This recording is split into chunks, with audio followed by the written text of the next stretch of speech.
Subscribe to Off Message on Apple Podcasts here. Subscribe via Stitcher here. Nancy Pelosi was upset but holding it in. Donald Trump was in a good mood and letting it out. "I think we'll get things done," Trump told her. Story continued below. It was November 9th, the afternoon after the election. The House Minority Leader had called Trump Tower to congratulate the president-elect. "I know what you do," Trump told her. "You're somebody that gets things done better than anybody. Don't forget, I was a supporter of yours, a good one," Trump said toward the end of the conversation, recalling his history as a reliable Democratic donor, according to a transcript provided by a person familiar with the call. "I think you're terrific. That was in my developer life, my business life." 10 months later, Trump's was a White House life, and after growing frustrated with his own party, he was back to working with Democrats, saying Pelosi was terrific. "It must be weird," I said to Pelosi on the phone, "for all she's seen in her career, having grown up in politics and served 30 years in the House of Representatives, now to be dealing with Trump as president." The line was quiet for 10 seconds. She held out for the comic timing. "Am I supposed to comment on that?" she said. "Remember one thing, he is the President of the United States," she said, when I pressed her. "That may be weird, but once you get past that." It was a Friday afternoon in mid-September and Pelosi was on her way to Dulles Airport, off to catch a flight home to California for her wedding anniversary.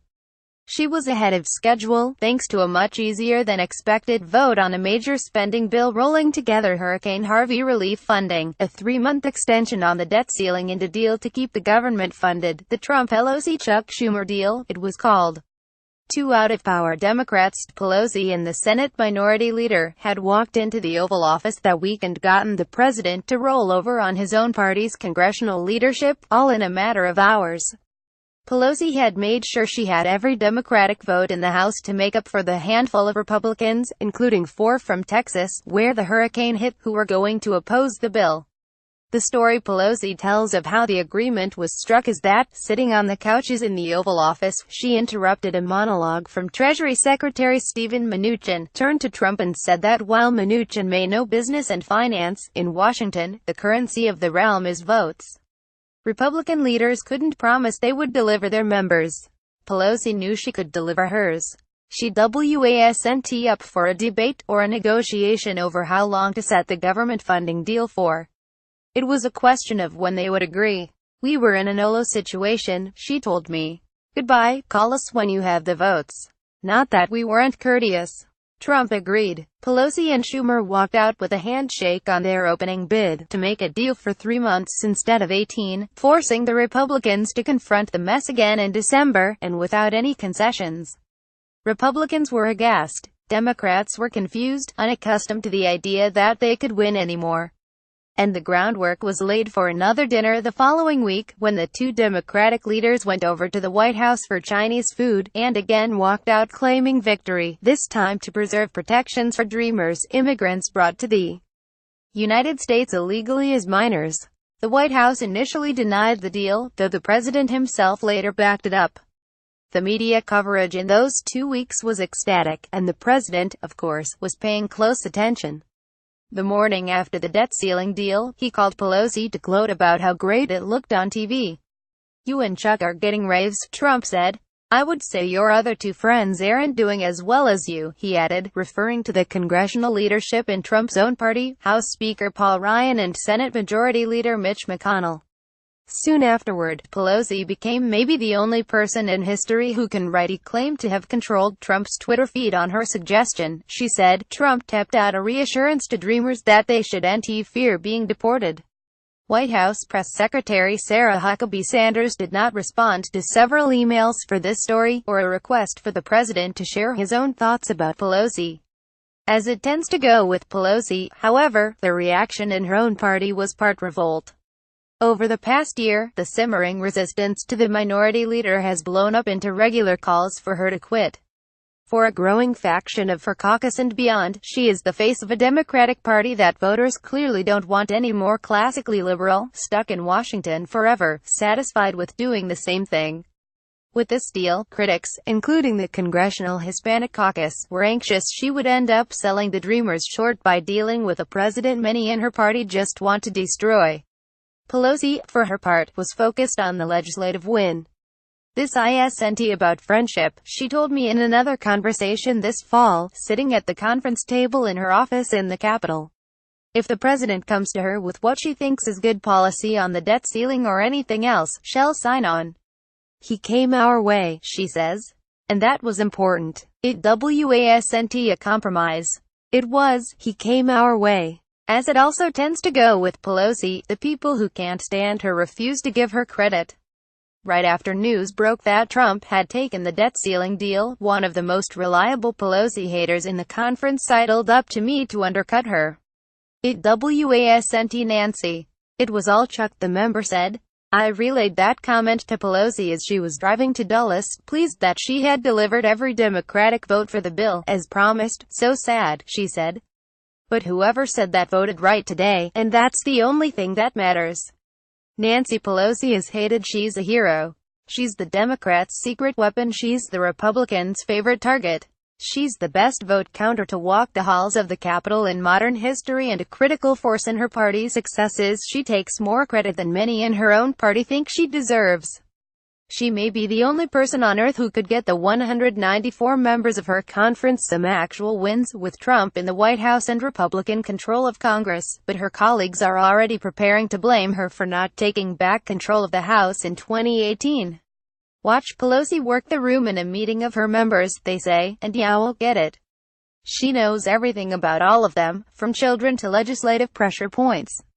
She knows when to approach her colleagues like a multi-cylinder spring-loaded lock, and when to come at them like the drama counselor at summer camp. "Your leader, Nancy Pelosi, was amazing," Schumer reassured nervous Democrats in a closed meeting after the Oval Office deal, according to people in the room.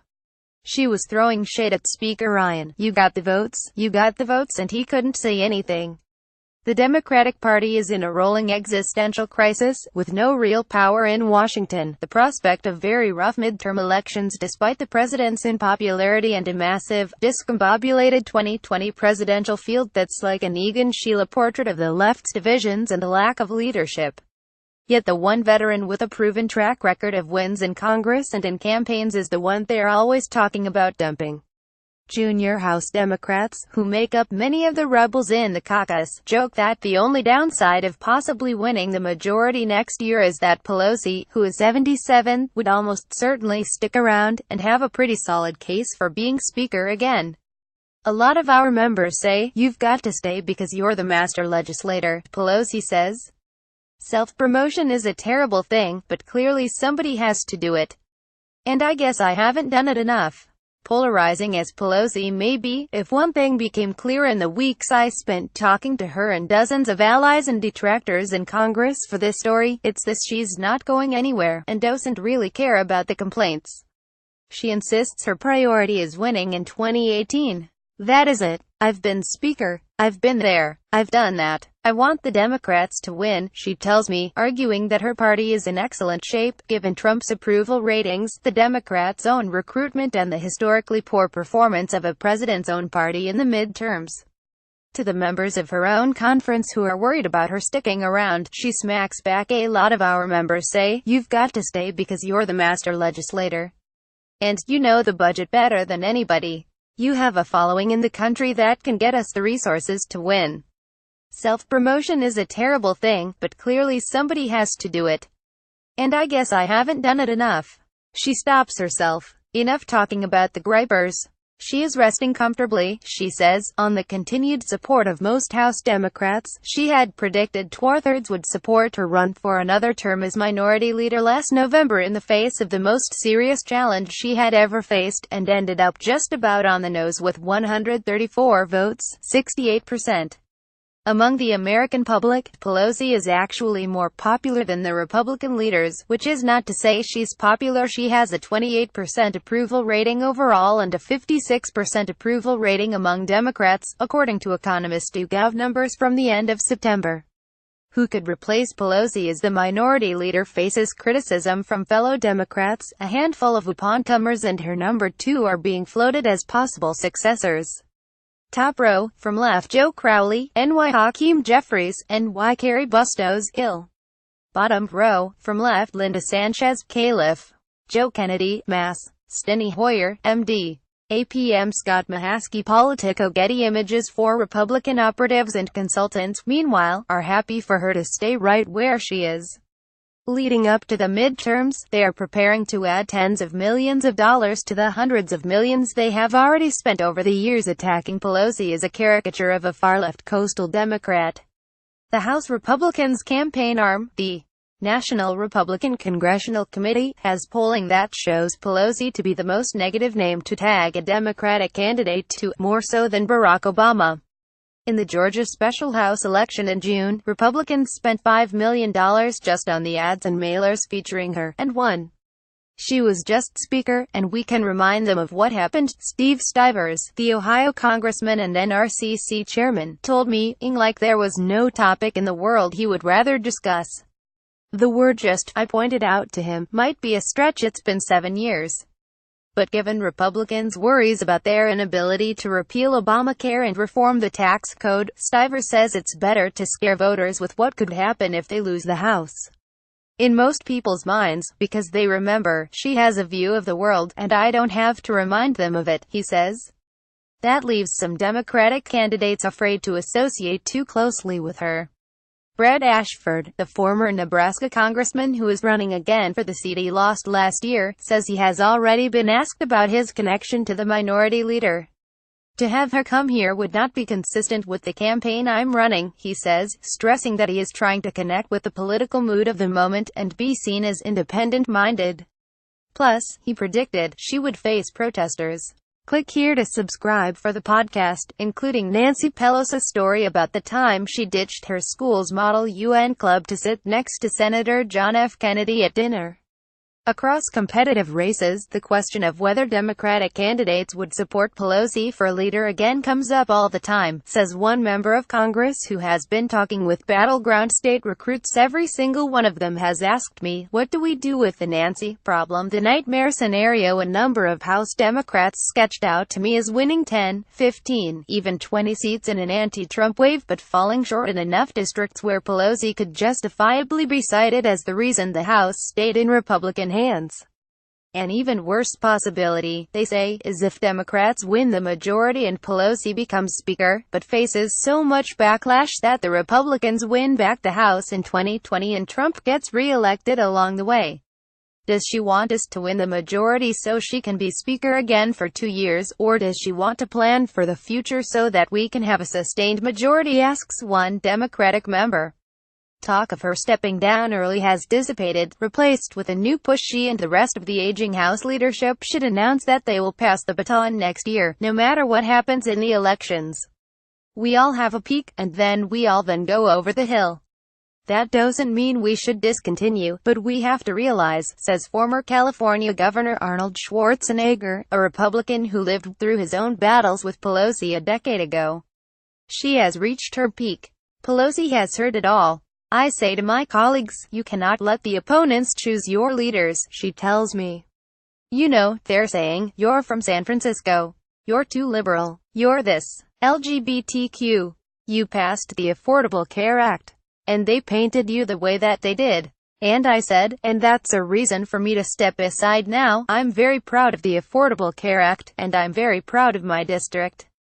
But even with a Midwestern Tom Dashley, the Republicans went after him as leader. They will always go after the leader. Under fire after the Georgia race, Pelosi was mocked for saying, I think I'm worth the trouble. She's not the only one who thinks that. One senior Obama White House official told me about driving home in a daze on election night last year, worried about how much Trump was going to challenge what the previous administration had done, and suddenly thinking, thank God we have Nancy Pelosi. You need somebody with seasoning right now who understands where we come from and where we don't, says Representative Debbie Dingell of Michigan. One top Democratic put it slightly differently to me. The boogeyman for the Republicans for years was a guy named Ted Kennedy. And thank God Ted Kennedy was sticking around. So, say that on the record, I said. The offer was declined. I know what the Republicans would do with that, the person said. To describe how Pelosi works a room, her friend and former colleague George Miller used to hum the datum from Jaws. The evening after the Las Vegas shooting in early October, she zipped onto the House floor for a short series of minor votes, going after whomever she needed. She moved over to Nita Lowey from New York for an intense conversation, pausing for the moment of silence for the shooting victims, then to cross herself, then right back into it. Then across the room and a few rows back to Lucille Roybal Allard, from California. Then to the other side of the room to Jim Clyburn, the assistant Democratic leader from South Carolina. Then she pinballed right out the door and across the hall through the Rayburn Room, to her office, where Harry Reid was keeping high on top of a cabinet. Not Harry Reid the retired Senate leader, Harry Reid the stuffed and mounted bald eagle given to her by the retired Senate leader when he left Washington at the end of last year.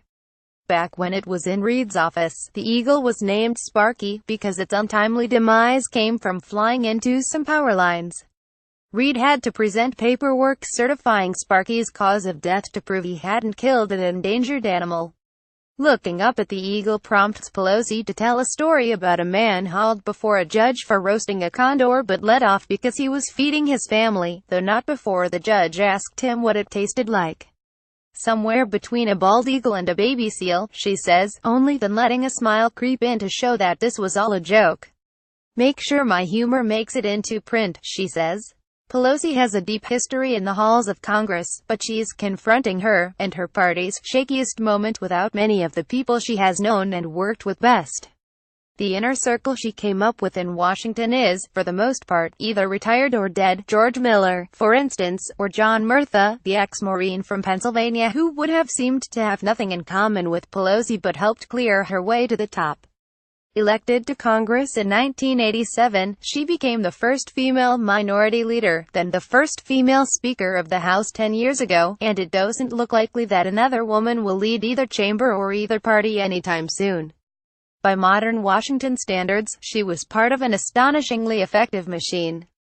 Pelosi, Reid and Obama, she speaks of the former president with a den mother's defensiveness, passed more major legislation each month that the Democrats controlled the House, Senate and White House than Republicans probably will under Ryan, McConnell and Trump. She keeps a framed note from Obama right by the door of her personal office in her Capitol suite, dated April 29, 2009. With all the fuss around 100 days, I wanted you to know nothing we've done could have happened without you, Obama wrote. I take great pride in our efforts together, SHIP State Children's Health Insurance Program, Pay Equity, the Recovery Act, National Service, and know they are a lasting tribute to your leadership. Let's do some more in the next 100, and that was before Obamacare, or the Iran deal, or any of the funding deals they passed. The relationship between Pelosi as Speaker and Obama as President started off creaky. Obama felt she lectured him. But over the years, while he never called Pelosi his sister the way he called Reid his brother, Obama developed an appreciation for her ability to deliver the results she promised. He never got frustrated with her as he did with Reid for sometimes flaking after saying he had the votes, or for his vocal opposition to the president's free trade push. She's so effective and understanding of where her caucus is that she can also be very candid about what she assesses can get done and, as importantly, what cannot get done, says Dennis McDonough, Obama's chief of staff for most of his second term. Pelosi and Obama have stayed in touch with regular phone calls since Trump became president. He asks for updates on the Obamacare fight and her sense of the evolving political climate. She asks him to do Democratic fundraisers. They're not best buds, but they're tight enough that he was planning to stay in her house in Napa Valley on a trip in October ultimately canceled because of the wildfires, and tight enough to rib each other at a July fundraiser for the redistricting reform group led by former Attorney General Eric Holder. When Pelosi tried to get Obama to do a repeat performance of Al Green's Let's Stay Together, the former president wiggled out of it by telling the donors, "I'm sorry. You would have had to pay more." In the early Obama days, when she was still new as Speaker and Democrats were riding high, there were no challenges to fend off, no easy airtime, for any Democrat who wanted to complain about her on cable. Democrats have been getting less and less powerful in the House in the years since, the frustration mounting with every loss. But the deals with Trump have created a rapid renaissance of appreciation for Pelosi among beaten-down members of her party. Nearly a year after Trump's election convinced them nothing was working, Pelosi has managed to deliver wins and save policies they care deeply about. Even previous opponents in her conference are ready to offer public support. I don't know what the future will hold. What I know is she's the leader now, and she's kicking Trump's butt, says Sean Patrick Maloney, a Democrat from a swing district in New York who tried to knock out Pelosi's pick to lead the Democratic Congressional Campaign Committee as part of the failed post-election rebellion against her. As for the people complaining that she hasn't won enough from the White House, or made too many deals, Malone says, Nancy Pelosi could walk on water, and there are some people who would say, why can't she swim? Kathleen Rice, another New York Democrat who has been a top lieutenant in the coup efforts, now has a reluctant credit where it's due line. Nancy Pelosi was an effective speaker, and she has been an effective minority leader, Rice told me. No one doubts that she knows how to play the game and make the most of her situation. Pelosi's wins might be small, but she has more to show for her work in the Trump era than the Republicans, who, despite their big majority in the House, can't manage to get their members in line, all while being constantly undercut by the president.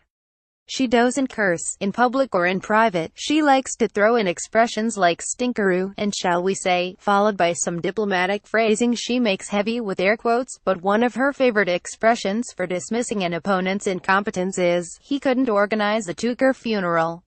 When I ask her how she thinks Paul Ryan would do with funeral organizing, she replies, I'm certain he could. I'm certain he could. I think he could do that.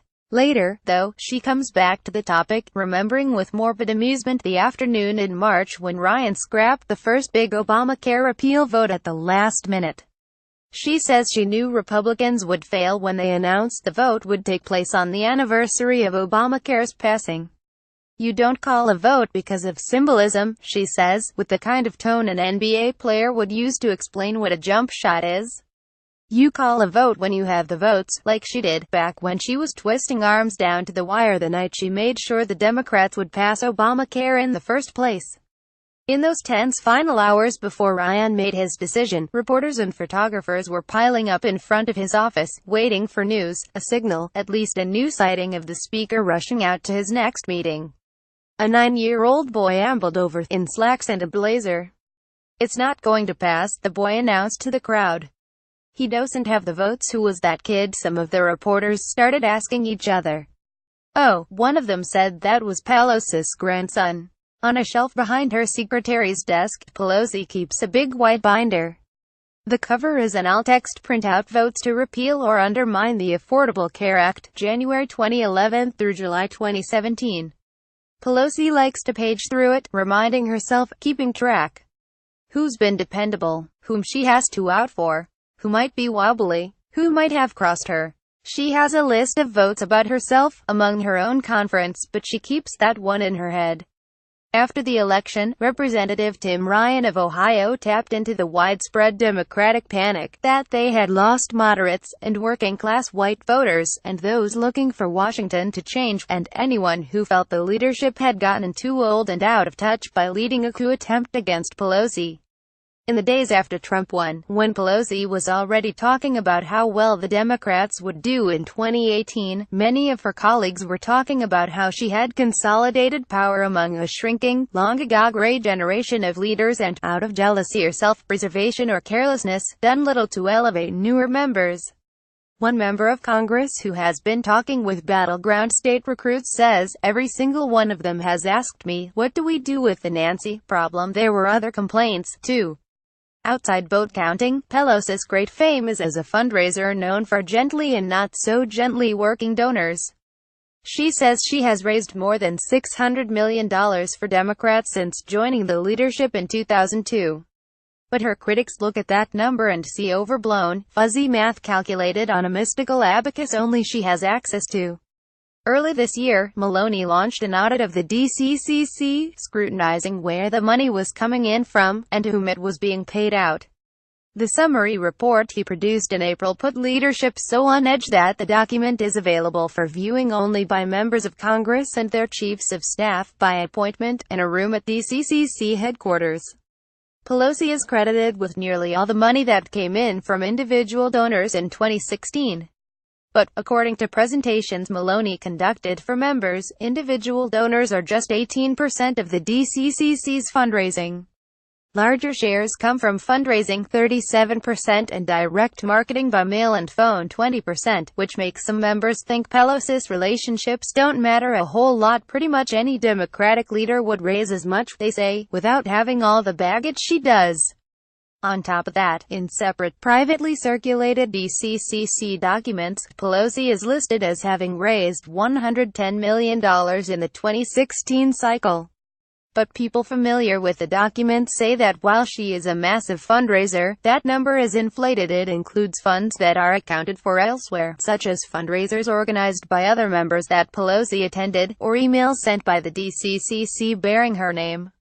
She'll show up to an event that's already happening and claim credit, says one frustrated member. Following the math, it's grossly overstated. Pelosi is aware of these complaints too. Do you think that you are as critical? I start to ask before she cuts me off with, yes, I do. In the doghouse, Nancy Pelosi has always been careful about exacting revenge. But she keeps a tally in her head of which members support her and which ones, like those pictured here, have called for her to step aside, or sought to replace her, in the case of Tim Ryan, who challenged Pelosi for the minority leader position last November. Top row, from left Seth Moulton, Mass.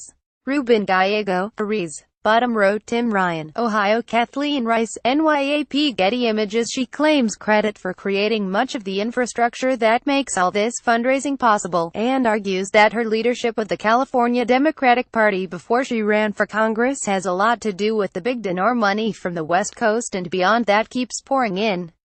Former staffers and colleagues talk about how she can twist a 6- or 7-figure donation into double the original number. It isn't about money. It's about, they believe in you, she says. And they believe in me. Yeah, I can say that immodestly. And I'm very proud of the fact that every month, practically, we outraise the Republicans. Now, they'll have their special interest endless spigot of dark, undisclosed money that will come into the elections, but on the regular fundraising basis, they have the power. They have the White House.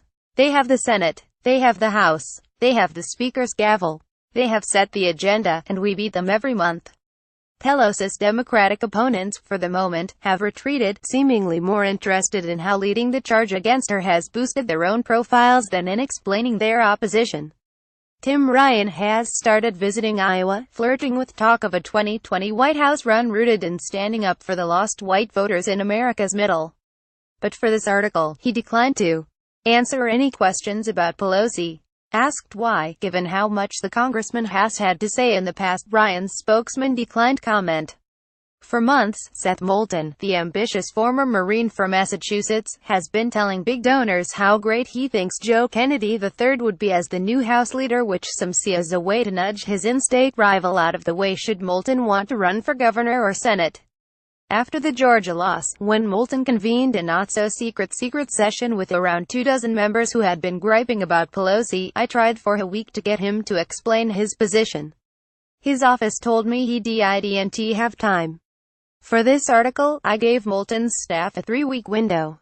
His press secretary said he was again too busy, citing Moulton's wedding and a trip at the end of September to, you guessed it, Iowa. He was not, however, too busy to reach out to several other reporters to talk up the trip, and to go in studio for a Morning Joe appearance. The chatter about Pelosi's future might be quieter now, but it hasn't gone away. If the Democrats take the majority in 2018, Pelosi will almost certainly run for Speaker and will almost certainly win. Rumors fly over whether anyone would challenge her. But one person who knows Pelosi well says the only way she doesn't leave on her own timetable is if she leaves on a stretcher. If the Democrats stay in the minority, as most who are looking hard at the numbers and the maps expect as of now, the assumption is that she will retire. It will be time, they figure, and she will know it, or will be forced to know it by a conference tired of losing and inclined to give the party a new face. But should Pelosi try to hold on as minority leader, the conference could crack open. If Nancy wants to stay, another member told me, I think it's World War III. Representative Steny Hoyer, the 78-year-old Maryland Democrat and minority whip forever waiting in the wings, has told colleagues and outside allies that he would like to run as a bridge to the next generation, an elder statesman doing his duty as leader, and, sure, maybe speaker, too, until a younger member was groomed and ready. Hoyer's office also spent weeks telling me he wouldn't be able to make time to talk about Pelosi.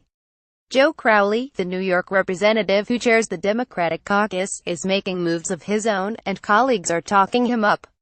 In October, Linda Sanchez of California, Crowley's caucus vice chair and expected potential partner as whip should he become leader, surprised many with an offhand comment that it was time for Pelosi and the other older leaders to go. Sanchez herself and a few other Democrats, Carrie Bustos from Illinois, Hakeem Jeffries from New York, get some buzz as potential Pelosi successors as well. "There's a lot of young talent coming up the ranks," is all Crowley would say when I asked him about running for leader down the line. "That's going to be a decision for the caucus to make at that time. People close to him rule out the chance that he would challenge Pelosi if she were to stay." Crowley himself talks up her uncanny way of moral persuasion, and says, with Chuck, she's done a masterful job in figuring out what pushes Trump's buttons and taking advantage of that. People were reminded of how skillful she can be. That's admiration and respect for her. But as is the case for many of his colleagues, not much love. "Do I think of her as my sister or my mom? No," Crowley says, leaning into some Queen sarcasm, though he knows she wouldn't care. She'd be the first to cry about it. "I don't think so. Pelosi has always been careful about revenge. Maybe she'll need someone later for another vote, she figures. But she doesn't forget and never forgives, and she already squashed Rice's request to get on the prestigious Foreign Affairs Committee. If she becomes Speaker again, with more road now behind her than ahead, well, Moulton, Ryan, Rice, enjoy your new seats on the Small Business Committee," one senior aide joked. Grace Meng, a Democratic National Committee vice-chair and third-term member, says that since the leadership challenge last year, Pelosi has adjusted to some of the complaints against her. "She has tried very hard to be more inclusive," Meng says. She has also recognized the need to include newer and younger members. Joe Kennedy, one such up-and-comer, wrote in an email, "Elevating fresh and diverse voices is something both political parties could stand to do more of." But he also noted, "Leader Pelosi isn't booking you on Meet the Press or organizing your agenda or controlling whether your message resonates with voters. That's on you." At Pelosi's Oval Office meeting in September with Trump and other congressional leaders, Ivanka Trump popped in and asked about Pelosi's daughter Alexandra, a New York-based documentary filmmaker who was Ivanka's friend from pre-2016 days, and her latest project, an HBO film featuring political leaders reading the Declaration of Independence and the Constitution, directly to camera. "I'm in it," Schumer said. Ryan, McConnell and House Majority Leader Kevin McCarthy excitedly piped in about their parts, as did Vice President Mike Pence and Trump, who chose to read the article establishing the presidency, clearly pleased about the Electoral College bit. Everyone in the room except Mnuchin had a part.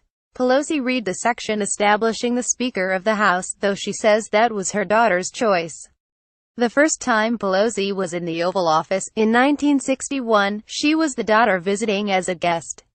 2 days after her 21st birthday, she took a break from classes at Trinity Washington University to President John F. Kennedy preside over the swearing-in of her father, the former Baltimore mayor and congressman, as a member of an obscure panel that reviewed defense contracts. Sometimes when Pelosi tells this story, she notes that Kennedy, already thinking about re-election in 1964, quizzed her father about what the votes in Baltimore might look like. Around the conference table in her office in the Capitol, I asked her a question many people in Washington whisper: is she at the same speed at 77 that she was at 67, or 57? Yeah? More, she says. My purpose is intensified. This is about the person who is the President of the United States.